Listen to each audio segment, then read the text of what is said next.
Evolution, the key to success, the key to growth and efficiency. We are constantly evolving as persons, learning, adapting, creating, crafting the malleable material that is our being. None of us are the same as we were a moment ago, and we can never revert to our prior self.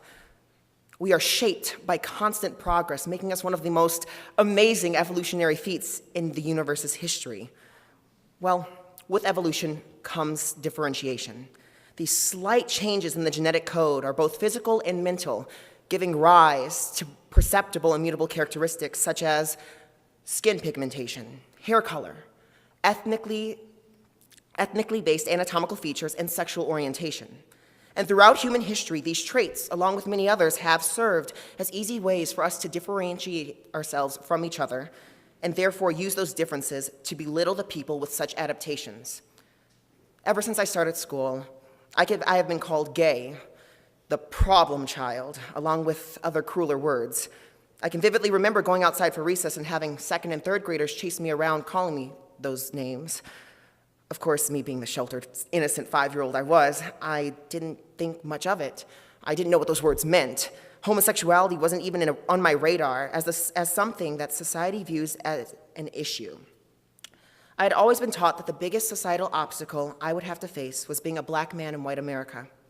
Never had I faced the reality that those who are, or are at least perceived as homosexual, face the same barriers that racism has institutionalized for minorities.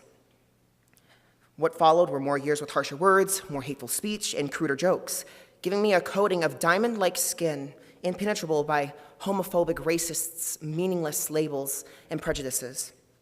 However, labels are just as effective as shackles sometimes, keeping us from reaching our goals like gravity keeps us from soaring, diminishing the beauty of our complexity by whittling us down to one aspect of who we are. But this is what our society does. In the past, this has caused me to second-guess myself. Maybe I'm not good enough. Maybe I'm the reason I'm not getting ahead. Did I look suspicious when I walked into the store? Am I too black? Am I too gay? We live in this is all because of the heteronormative society that we live in, where minorities must be twice as good to get half of what they have, they being their heterosexual Caucasian peers, who they must work alongside because of the heteronormative Caucasian-centered society we live in, where most forms of homosexuality and race are seen as immoral, inferior, and wrong. Do we not remember the time in American history where the same was said about being a woman or a Catholic? Or are we so divided as a nation that we deem one perceptible difference as acceptable while the other isn't? Why must another human being work twice as hard in order to get the same, if not less, than their peer just because of the way they look or who they are and who they love? I had a good friend that always told me that we're all beautiful. It's because the differences that we have are the unique pieces that make us sparkle, that we should never be ashamed of who we are. So I stand before you today, joining the thousands of others who are unapologetically sorry for who they are, and they have changed the face of this world forever.